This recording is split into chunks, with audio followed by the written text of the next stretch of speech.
In this episode of Home Theater Geeks, I feature a home theater based on Star Wars in honor of May the 4th, Star Wars Day. Stick around.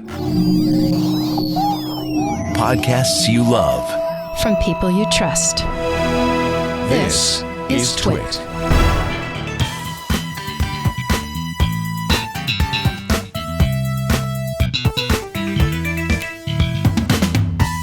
Hey there, Scott Wilkinson here, the Home Theater Geek. In this episode, I'm going to feature a home theater that I wrote about in AVS Forum in 2018. Why now? Because it's very close to May the 4th, Star Wars Day, and this theater certainly fits. Its owner is Patrick Williams. And although he no longer owns the house that this theater is featured in, it was in Nixa, Missouri. And he built this theater in the house that he had constructed from the ground up. And he dubbed it The Force. His new home theater is also wonderful, but it has nothing to do with Star Wars. So we'll look at it another time.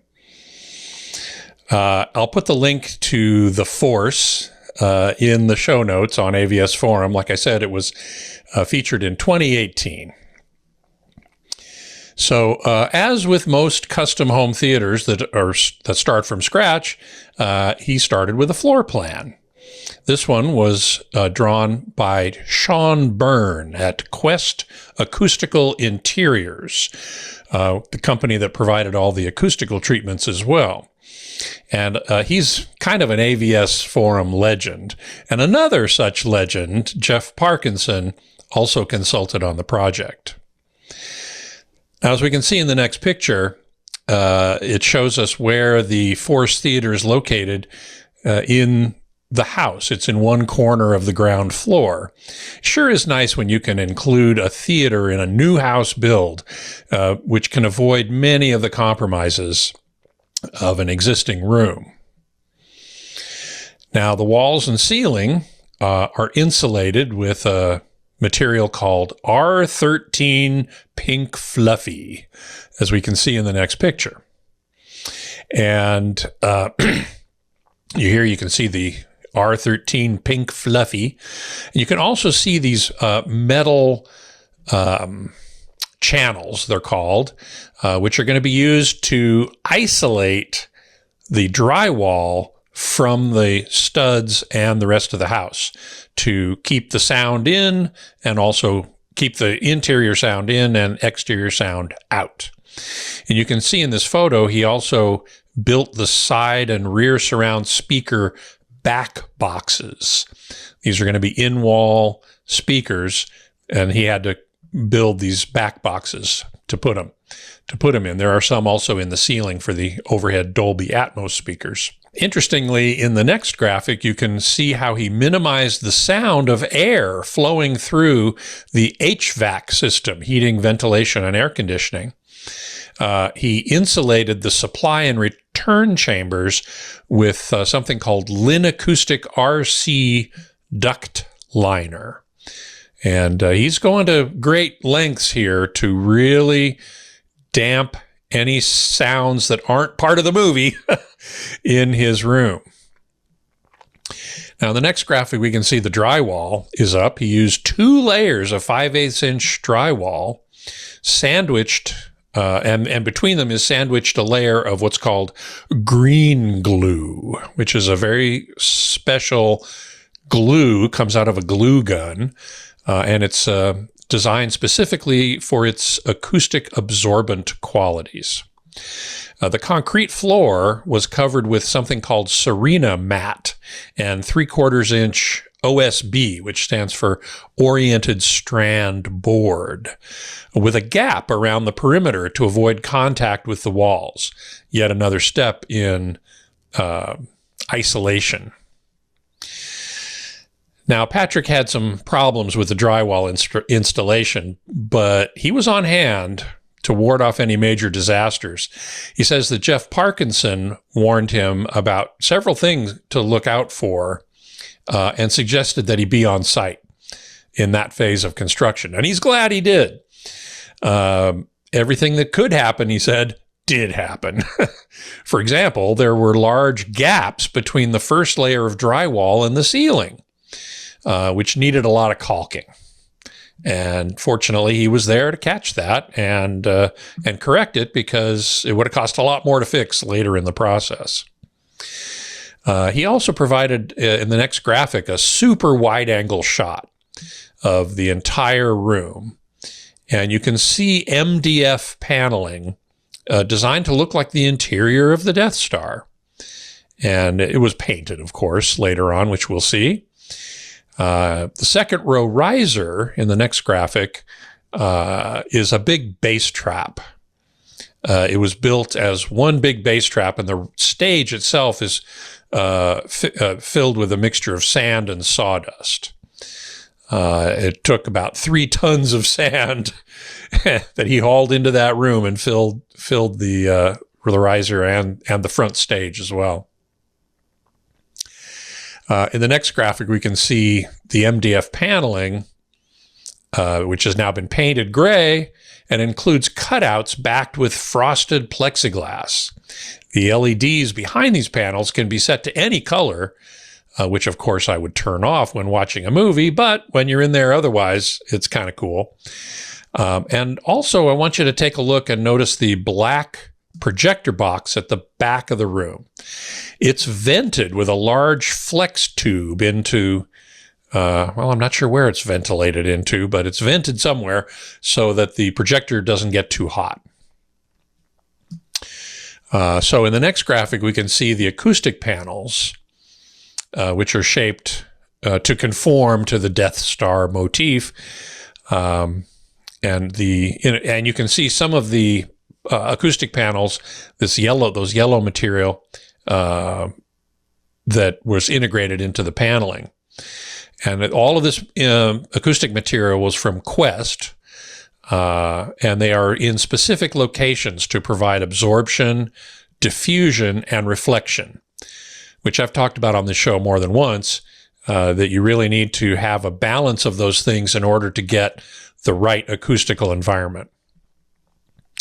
The ceiling panels are from a company called Acoustimac, and he used Guilford of Maine Anchorage material for the wall treatments and paneling, just because he liked the texture of that material. Now, in the next picture, we can see the speakers that he used, which he had from a previous theater. They're Aperion Grand Versus Towers. And interestingly, only the center channel is behind the screen. The right and left channels are actually outside the screen area. Not far, but a little bit. So that widens the sound stage. Yeah, you don't see in this photo 2 subwoofers from a company called Rhythmic. They're the FV15HP subs, and they ended up flanking the center tower. And there's a layer of Lin Acoustic RC, that same stuff that he lined the HVAC duct with, behind the speakers as well, to limit the reflection of any sound from the speakers from that wall behind them.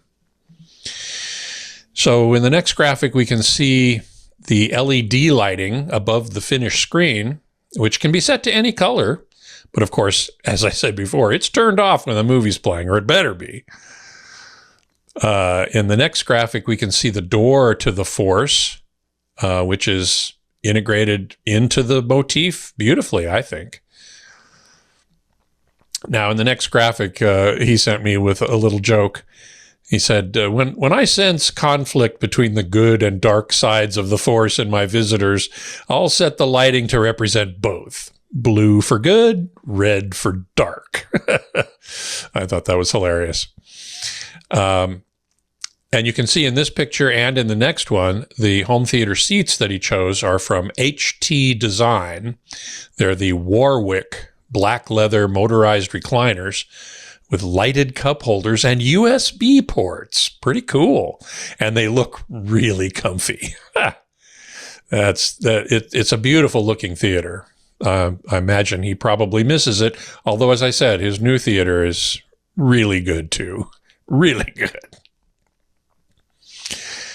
Now, Patrick has some great gear in it. It had some great gear in that theater.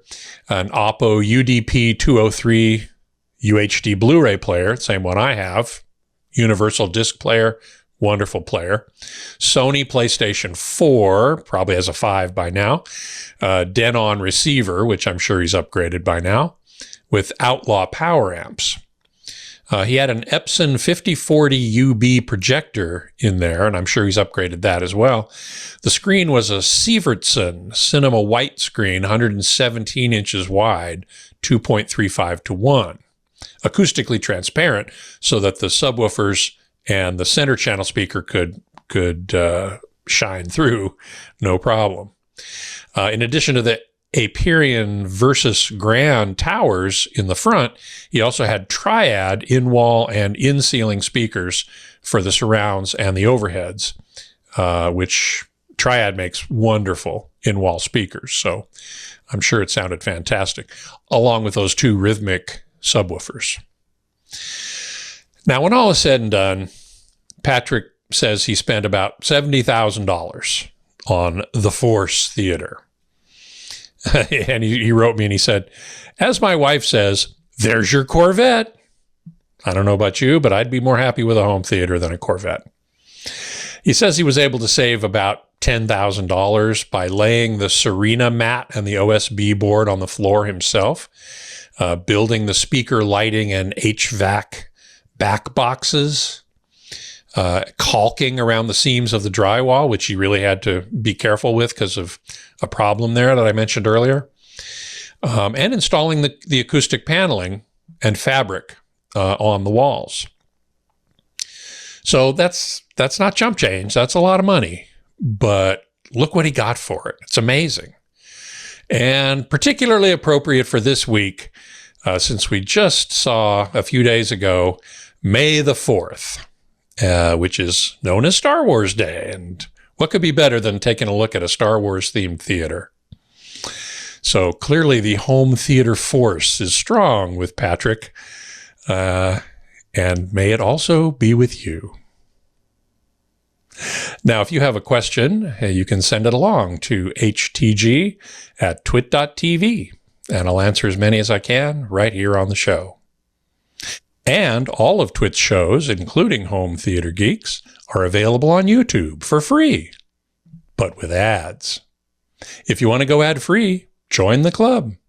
Go to twit.tv/clubtwit to join and get all of TWiT's programming ad-free. Until next time, geek out.